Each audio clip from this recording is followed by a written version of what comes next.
Hello friends, எல்லோரும் எப்படி இருக்கீங்க? இந்த வீடியோவில் கோங்கூரா ரொய்யலை பச்சடி எப்படி செய்ய போகிறோன்னு பார்க்குறோம். கோங்கூரானா தமிழில் புளிச்சக்கீரை சொல்லுவாங்க. இந்த புளிச்சக்கீரையோட ப்ரான்ஸ் ஆட் பண்ணி செய்யக்கூடிய ரெசிபி தான் இந்த கோங்கூரா ரொய்யலை பச்சடி. இதுக்கு தேவையான பொருட்கள் என்னென்னு நம்ம பார்க்கலாம். பாருங்கள், முதல்ல கடாயை ஹீட் பண்ணிக்கிறேன். இதில் ஒரு 2 டேபிள் ஸ்பூன் ஆயில் ஆட் பண்ணிவிட்டு நான் ஒரு 3-4 பஞ்சு புளிச்சக்கீரையை இதில் போட்டு ஆட் பண்ணிக்கிறேன். இது கொஞ்சம் நல்லா வதங்கணுன்னா நம்ம லோ மீடியமில் வச்சுட்டு இப்படி நல்லா கிளறிக்கிட்டே இருக்கணும். இது நல்லா ஃப்ரை ஆகணும்னா நம்ம நிதானமாக லோ ஃப்ளேமில் வச்சு செஞ்சுக்கிட்டிங்கன்னா தீயாது. இது நார்மல் பாத்திரத்துக்கு இது நீங்கள் இப்படி செஞ்சுக்கலாம். இதுவே நான்ஸ்டிக்னால் நீங்கள் நல்லா எதுவுமே பயப்பட தேவையில்லை. மீடியம் ஃப்ளேமில் வச்சு கூட நீங்கள் நல்லா ஃப்ரை பண்ணிக்கலாம் ஃப்ரெண்ட்ஸ். இது நல்லா வதங்கணுன்றதுக்காக மூடி போட்டு வைக்க போகிறேன். இது 1 நிமிஷம் வரையிலும் மூடி போட்டுட்டு விட்டிங்கன்னா அதுக்குள்ளே இருக்கிற தண்ணி எல்லாமே தானாக வெளியேறி அதில் நல்லா அது வதங்கிடும். நம்ம எக்ஸ்ட்ரா தண்ணி எதுவுமே ஆட் பண்ணிக்க தேவையில்லை. இப்படி 1 நிமிஷம் கழித்து ஓப்பன் பண்ணி பார்த்திங்கன்னா இந்த மாதிரி நல்லா குக் ஆகிருக்கும். இதை அப்படியே ஒரு தடவை நல்லா கிளறி விட்டுட்டு நான் அதை அப்படியே எடுத்து ஒரு பவுலில் போட்டு தனியாக எடுத்து வச்சுக்கிறேன்.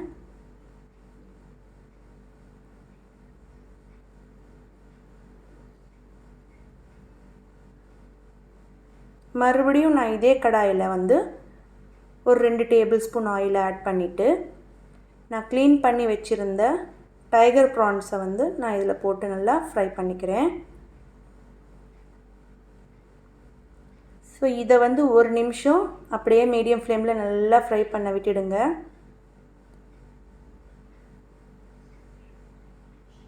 இது ஃப்ரை பண்ணிகிட்ருக்கும்போதே நான் 1 டேபிள் ஸ்பூன் மஞ்சள் தூள், 1 டேபிள் ஸ்பூன் சில்லி பவுடர், உப்பு தேவையான அளவுக்கு இதில் கொஞ்சம் ஆட் பண்ணி நல்லா கிளறி விட்டுடுறேன்.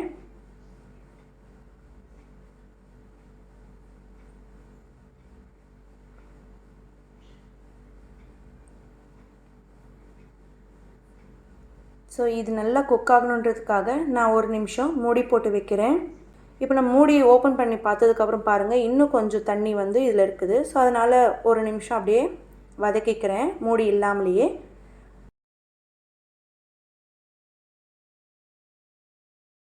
அதுக்கு அப்படியே நல்லா குக்காய் இந்த மாதிரி பபுள்ஸ் எல்லாம் வரும். நம்ம இப்போ இந்த டைமில் நல்லா கிறிஸ்பியாக ஆகிடுச்சுன்றதுனால நான் அப்படியே எடுத்து ஒரு பவுலில் தனியாக எடுத்து வச்சுக்கிறேன்.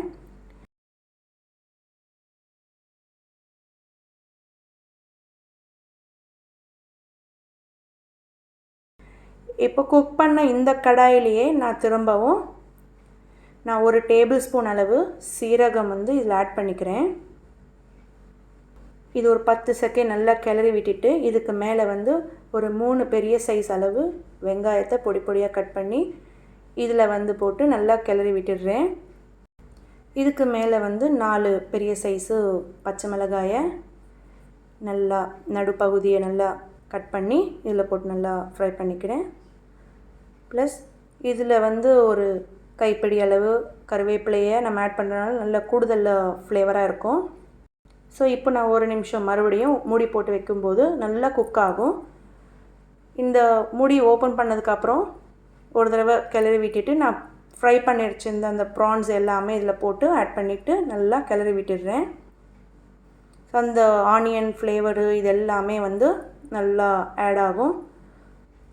இதுக்கு மேலே 1 டேபிள் ஸ்பூன் சீரகத்தூள், 1 டேபிள் ஸ்பூன் தனியாத்தூள், உப்பு தேவையான அளவுக்கு ஆட் பண்ணிக்கிட்டு 1 டேபிள் ஸ்பூன் சில்லி பவுடரையும் இதில் போட்டு நல்லா ஃப்ரை பண்ணிக்கணும்.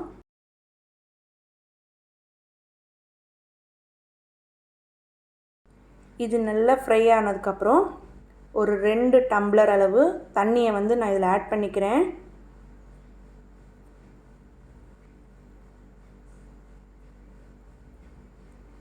இந்த தண்ணி ஆட் பண்ணிவிட்டு ஒரு தடவை கிளறி விட்டுடுங்க. மீடியம் ஃப்ளேமில் அப்படியே விட்டுட்டிங்கன்னா அதுலேருந்து நல்லா பபிள்ஸ் வர ஆரம்பிக்கும். நம்ம அந்த டைமில்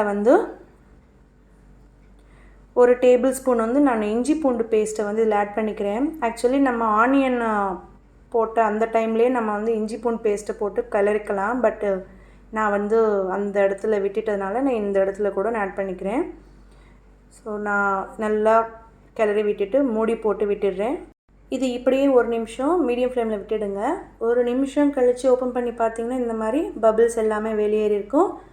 ஸோ இந்த டைமில் வந்து நம்ம ஃப்ரை பண்ணி வச்சுருந்த அந்த புளிச்சக்கீரை இதில் போட்டு நல்லா கிளறி விட்டுடுங்க ஃப்ரெண்ட்ஸ். ஸோ இந்த கிரேவி இந்த புளிச்சக்கீரை ஒன்றோட ஒன்றா நல்லா கலந்து போகிற அளவுக்கு நல்லா மிக்ஸ் பண்ணிக்கணும். உங்களுக்கு வேணும்னா கூட நீங்கள் ஒரு டம்ளர் எக்ஸ்ட்ரா தண்ணியை கூட இந்த டைமில் நீங்கள் ஆட் பண்ணிக்கலாம். ஸோ உங்களுக்கு கிரேவி எந்த அளவுக்கு வேணுமோ அந்த அளவுக்கு நீங்கள் வந்து ப்ரிப்பேர் பண்ணிக்கலாம். ஸோ எனக்கு வந்து பாருங்கள் நல்லா திக்கு கன்சிஸ்டன்சி அளவுக்கு நல்லா ரிச்சாக இருக்குது. ஸோ இது எனக்கு போதுமான நல்ல பதம். இந்த டைமில் நான் என்ன பண்ணுறேன்னா ஒரு நிமிஷம் மூடி போட்டு விட்டுடுறேன். ஒரு நிமிஷம் வரையிலும் குக் பண்ண விட்டுட்டு அதுக்கப்புறம் ஓப்பன் பண்ணி பார்த்திங்கன்னா எண்ணெய் தனியாக வெளியேறி இருக்கும். ஸோ இதை வச்சே நம்ம வந்து தெரிஞ்சுக்கலாம் இது நல்லா குக் ஆகிடுச்சின்னு. இவ்வளவுதான் ஃப்ரெண்ட்ஸ். இதுதான் கோங்கூரா ரொயலா பச்சடின்னு சொல்லுவாங்க. இது ஆந்திராவில் ரொம்ப ரொம்ப ஃபேமஸ். இந்த டிஷ் வந்து அவ்வளோ சுவையாக இருக்கும். புளிப்பாக கூட அந்த ப்ரானை வச்சு நீங்கள் சாப்பிடும்போது அவ்வளோ அருமையான டேஸ்ட்டாக இருக்கும் ஃப்ரெண்ட்ஸ். இந்த ரெசிபி வந்து நீங்கள் ஒரு ஒயிட் ரைஸோட இல்லைன்னா நான் இல்லைன்னா சப்பாத்தியோட வச்சு இதை சாப்பிட்டிங்கன்னா அவ்வளோ அருமையாக இருக்கும். ஸோ காம்பினேஷனே சூப்பராக இருக்கும் சொல்லலாம்.